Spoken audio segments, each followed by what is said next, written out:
All right, ladies and gentlemen, Fabs in the house, and welcome back to the channel. Today, I'm in the house with the Protech Malibu Reverse Tanto here with me for a review, and we're going to analyze the look, the sound, and the feel of this bad boy. But first of all, let me say a huge shout out to my buddy Matt for lending me this fella, so I'm able to share my impressions with you. And second of all, don't forget to like the video, subscribe to the channel, let me know what you guys think in the comments down below. You can also check out Fablades.com. You can check out @Fablades on Instagram. I mean, you can reach out, let me know what you guys think about these knives that I'm posting and I'm sharing. So I would be loving to hear your thoughts about that. But let's go ahead and check this size of this blade. 3.25 inches for the cutting edge, 4.25 inches for the handle, 7.5 inch overall for this fella right here, which compares, look at this, up against Ontario Rat number 1 and Ontario Rat number 2 like this.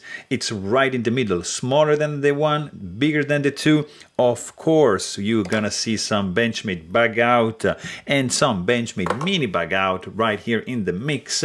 Pretty much we are talking Benchmade bug out size with the Protech Malibu, of course bigger than the mini bug out. And here you got a couple options from Spyderco, so you can see that the Malibu is pretty much in the range of this Para 3, a little bit longer, but definitely much longer cutting edge. And the Paramilitary 2, of course, is going to be a bigger boy as usual. And this is Chris Reeve Knives realm now with the Sebenza 21 large, and this is the small Sebenza 21. And you can see that the Malibu is right in between these two options from Chris Reeve Knives. I want to show you another pair because I like to do comparison with pairs like small and big from the same company, same model, TRM Atom, TRM Neutron, and the Malibu is running right in between, just a tad bigger, you see like that, tad bigger than the Neutron and definitely smaller than the Atom here in carbon fiber.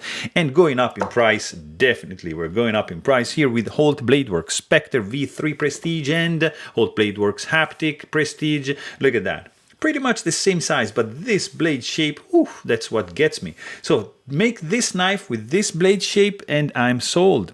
Last two I want to show you. Here you got Shirogorov Custom Division F3R and Custom Division Neon NL to show you that the Malibu is a little bit smaller than the Neon NL. I would have never said that, but here it is for you to check. And here you have the Protech Malibu knife in a reverse Tanto configuration, bronze, anodized and stone-washed aluminum scale. So the box actually says, you see, bronze aluminum handle, but this guy is pretty heavy to be aluminum. I don't know, I'm not sure, but let me know down in the comments if I'm wrong, if the tag is wrong. I don't know, because this guy is kind of heavy. We're gonna check it in a second. So this guy is made in US. It has a very clean look when closed, and when deployed also has nice line flowing for the handle. Very well designed, I have to say. These handles, supposedly aluminum, are nicely chamfered all around the edge. They are sporting some internal skeletonization. You see some milling lines to reduce the weight, which is going to be still a little bit considerable. The finish is stone-washed, and it is bronze anodization, of course, going on. For the handle, you also have like one finger groove and then just like a sweeping line going down, you see? And this groove is pretty well designed and comfy.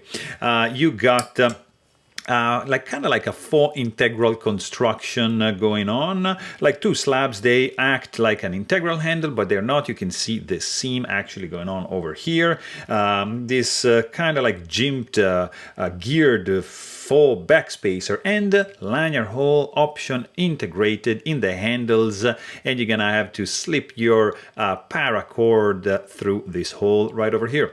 Nicely done. The tip is absolutely safely recessed and centered, pretty much buried down in the scales over here. So not nothing to worry about.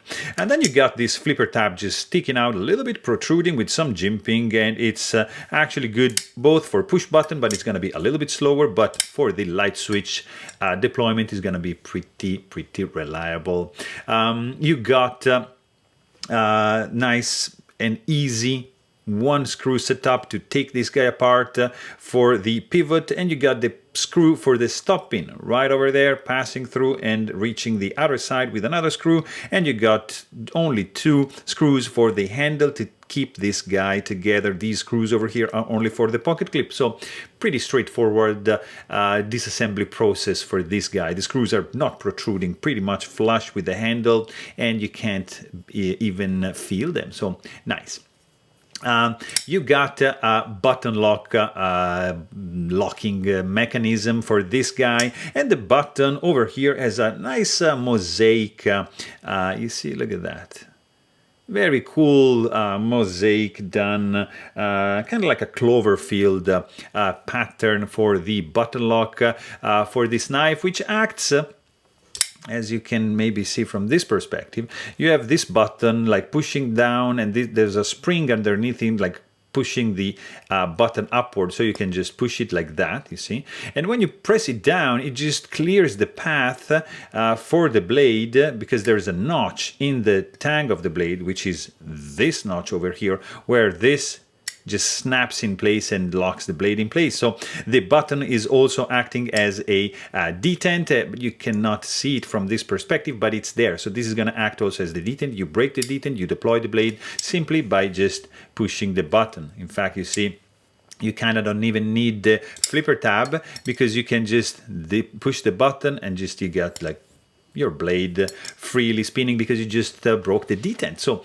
that's how this guy works. You got this polished tip-up carry pocket clip, which is deep carry, like this much knife is gonna show up from your pocket.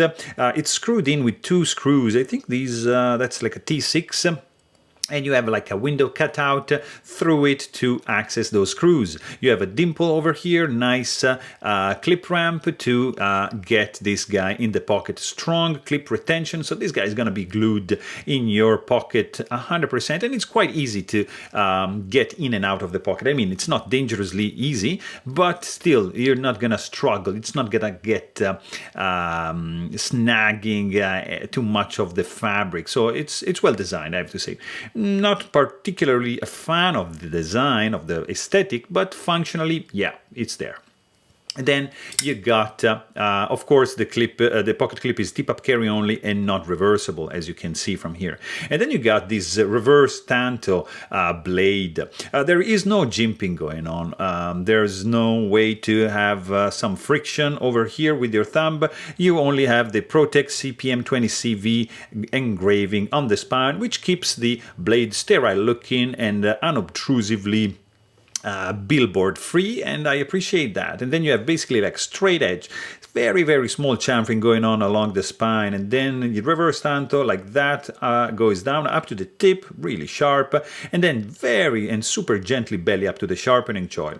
Stone washed finish for this 20CV blade, nice primary flat grind for this primary bevel, and you have also like a flat which is stone washed as well. So one finish for the blade, sterile looking for the lock side as well. Sharpening choil, not properly finger choil, not really much chamfering going on like in the area pre-flipper tab, and then you got the jimping going on right here to ease up your light switch deployment method. And then you got the sound.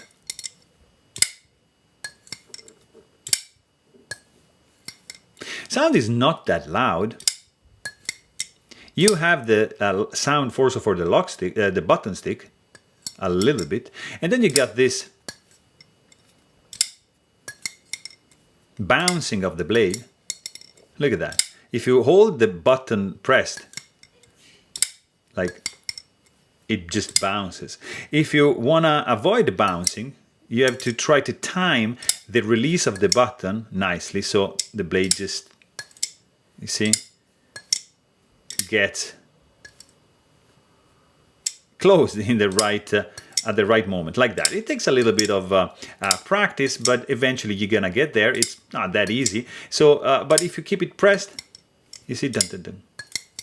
It just bounces. It's normal, so it's not a defect or anything. But the sound, I have to say, it's pleasant. It's a nice click, and nice click as well when you close it. So nothing too loud. Actually, quite discreet when you close it. If you can time it properly, boom, it's just gonna like close shut without being too obtrusive. Let's check the weight, because that's probably one of my gripes about this knife. It's not that heavy. This guy, that light. This guy is over 5 ounces, and to be like a 3.25 inch long blade is it's kind of like on the heavy side. So let me know if it's really aluminum. I don't know at this point. I feel it's like brass, but it's okay. If it holds up well in the hand, guys. This finger groove, the chamfering are doing a great job. I wish there was a little bit of jimping going on over here instead of here, which kind of like it's useless. But it feels good in the hand. No sharp edges.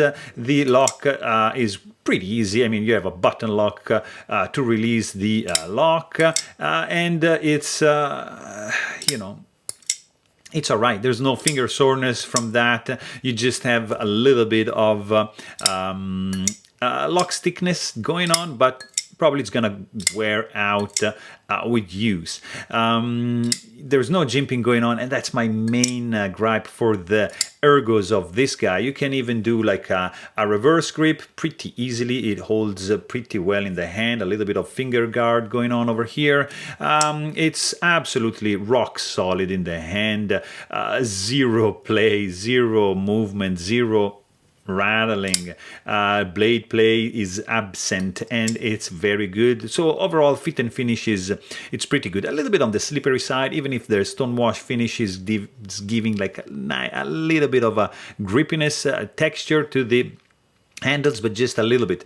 The grippiness is going to be given by the by this area over here, which is designed nicely to avoid the knife just from slipping from your of your hands. Also, I mean, it's this guy, of course, is running on I think actually it's running on bearings. Let me see. Yeah, it's running on bearings. There's not going to be any maintenance video for this guy because it's a loaner, so I don't want to take this guy apart. Also, remember the price of this guy is $500, so not really like cheap, but it's well made. I mean, the action is just like very, very nice and pleasant. You see. This guy is like super fun to fidget with, but as all the button locks are, very smooth action. Of course, it's just like free. See, blade is just like freely spinning around that pivot with these bearings. 100%. Detent is on the medium side, so it's nicely dialed in, and you have an overall pretty cool knife. It's not without flaws, but it's pretty cool.